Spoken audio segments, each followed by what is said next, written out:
Hey y'all, welcome back. I'm Shayna Cersei. I'm so excited to paint with you today. Here we are for another day of our watercolor journal ideas where we just try to paint every day and it's a different subject. Sometimes it's just practice of different techniques and other times it's just practice of different content of subject matter. But your journal is just for you, so don't be afraid to be a little brave. Don't be afraid to mess it up. Give things a try. And today we're going to do one of my favorite things. I'm pretty much sure I say that like 9 times out of 10 when we do a journal page. This is one of my favorite things because I love to paint. So I'm going to be doing something called variegated washes. Variegated washes are when you blend two different colors together and they create a nice soft blend. I'm going to be doing that with a dramatic sky or something that resembles a dramatic sky, and I'm going to be adding silhouettes over it. This is something that is really easy in terms of the concept to do. It takes practice, and I'm like splattering over my page already. But it's a great journal thing because you can it's a simple like concept, but easy to execute or practice. So I'm going to start with, and I'm going to use all of my primary colors. And I'm going to start with yellow. I'm going to use a diarylide yellow, a very warm yellow. I am also going to use a quinacridone magenta.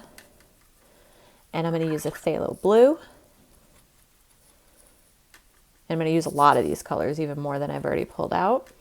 And I'm also going to use a Payne's Gray as my black. You could also definitely use a black for this one. I just don't happen to have black in my palette. I have Payne's Gray. All right, so I'm going to start with my lightest color on the bottom. And I am going to just kind of wash my way up the page. I'm going to keep everything nice and wet and juicy. And I'm going to go up about a third of the way.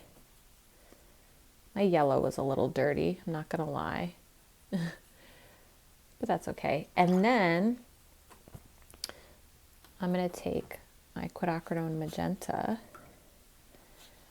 and I'm going to start bringing it down into my yellow, and it's going to make orange. And you can see I am not doing this in a perfectly smooth wash. I'm not really worried about making a perfect transition. I want it to be kind of messy and kind of what's the word I'm looking for? Atmospheric in a way, like have a lot going on.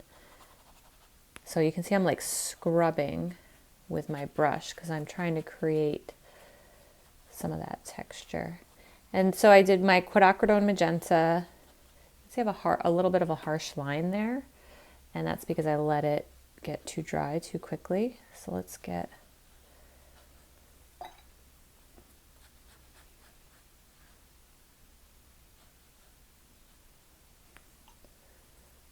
I'm sure some people hate this scrubbing of the brush. They're like, oh my gosh, she's ruining her brush. Probably.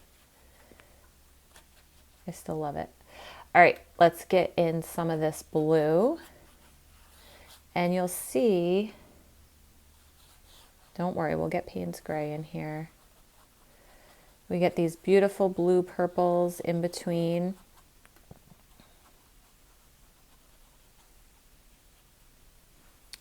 So we have oranges, we have yellows, we have magentas, we have purples. The only thing we don't have in terms of mixing of colors is the blue and the yellow because they're on opposite sides, so we're not going to be getting any green. That is okay with me. I'm bringing some of this purple further down and just mixing the colors right on the page, and I can mix the magenta kind of up into the blue. I do want to bring some more yellow here, but also some more magenta kind of down into this yellow. I feel like it's not quite orangey enough for me down here.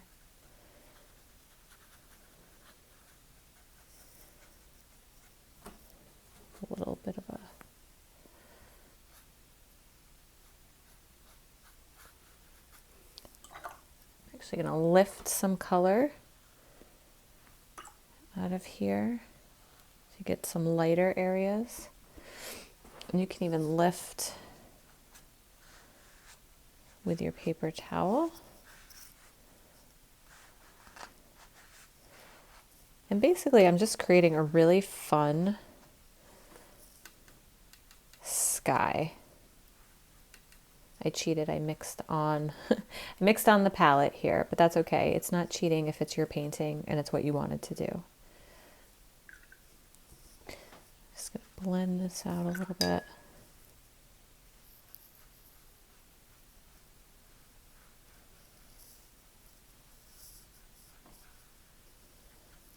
All right, I'm feeling good about this.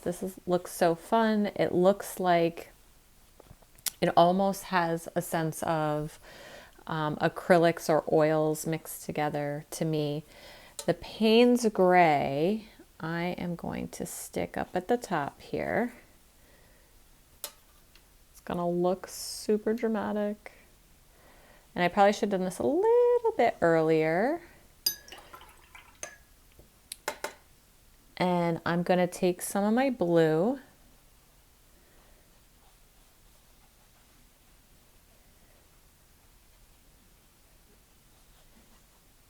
I don't want to lose all of my purple there.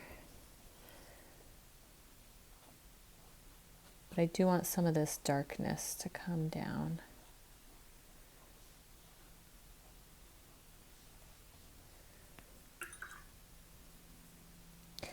And this definitely will work best on 100% cotton paper. This will be challenging on cellulose paper. Some of those more entry-level papers. Not impossible, but challenging.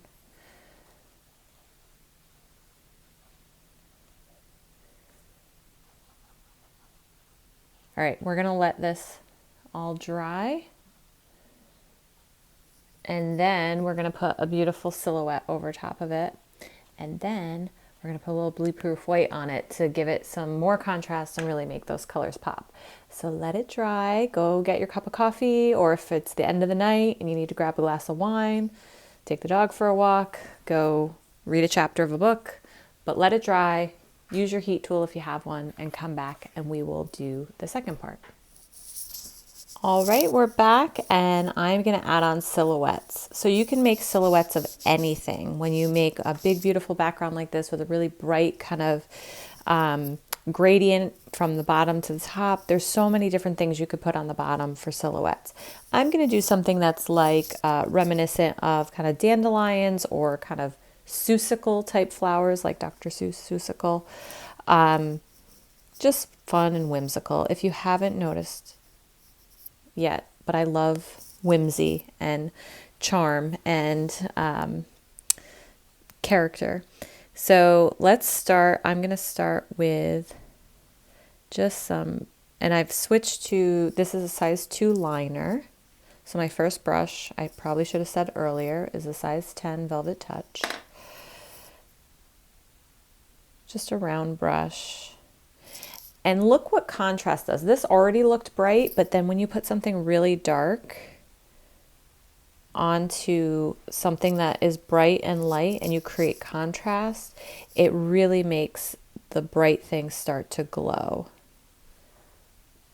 So I'm just putting in, this would be like grasses and leaves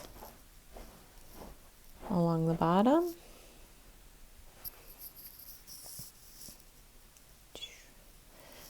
This can help you practice kind of doing those flowy lines, getting up on the tip of your brush to create really thin.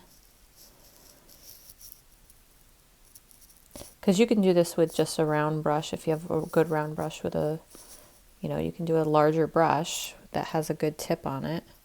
All right, so that kind of just sets up the base there. A little too much Xy's over here, so I'm going to mess those up a little bit. And I'm going to use some slightly lighter colors by just dragging water basically through.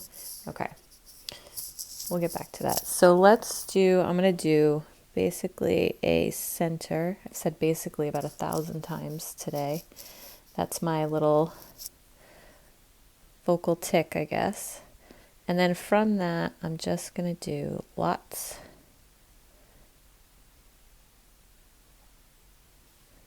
of little lines outward around like a center spoke. So I'm going to try to make them all go out, because when I go from out to in, it blunts the ends of it. And if you want it to be, and if you're looking for that, that's great. But if you want it to be kind of spiky on the outside, sorry, I'm trying to do this without turning the page, which is easier said than done. You should turn your journal if you're painting this and you have it in front of you. You are definitely allowed to turn yours to make it easier to paint. And you're just going to make as many of these little lovely flowers as you want. And maybe you put a different kind of flower in silhouette here, or maybe you just put mountains, or I don't know, telephone poles, and it's the tops of telephone poles, and or skyscrapers, like a cityscape in the background. I'm going to do at least, I'm getting a little more playful with these and just kind of experimenting with the centers and texture. But this is definitely a place you can experiment with shape and line. Make them all a little different. And I am going to add a little bit more texture to the grass.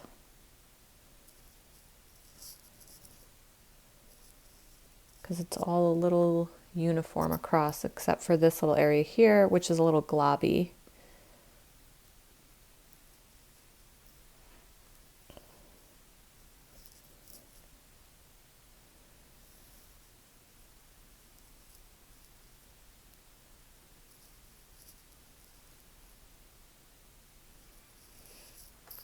All right, let's do one more small one. Well, right here.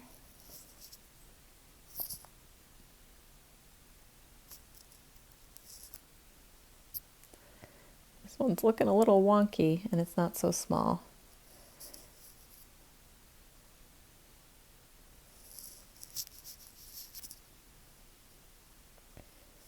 There we go. All right, and then I'm going to make sure all of these are actually connected to the ground in some way. And then I'm going to take a slightly larger brush. This is a size 3 round, so it's not a liner. And I'm just going to add in some kind of thicker chunks of grass that are a little shorter than the original ones I put in. Maybe they're a little lighter.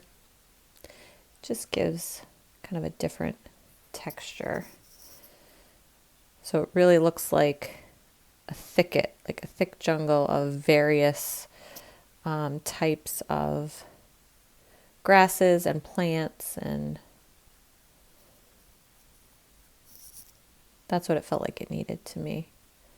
Just something a little more substantial, but you can do whatever you like. If you like that very sparse kind of, and these are all kind of the same height. Like if I did it again, I feel like I would vary the heights and sizes like a little bit more maybe. And what else? I don't know. They seem a little thinned out. I might want to do like another layer. I don't know. I'll just keep, this is something I would just keep playing with until like I finish my coffee in the morning, or I just felt satisfied. Like I like this one better with the thickness of it. So I'll do that on at least one more, and that'll give them enough variation. So just letting it dry and then doing another layer to kind of fill it out, make it feel a little fluffier.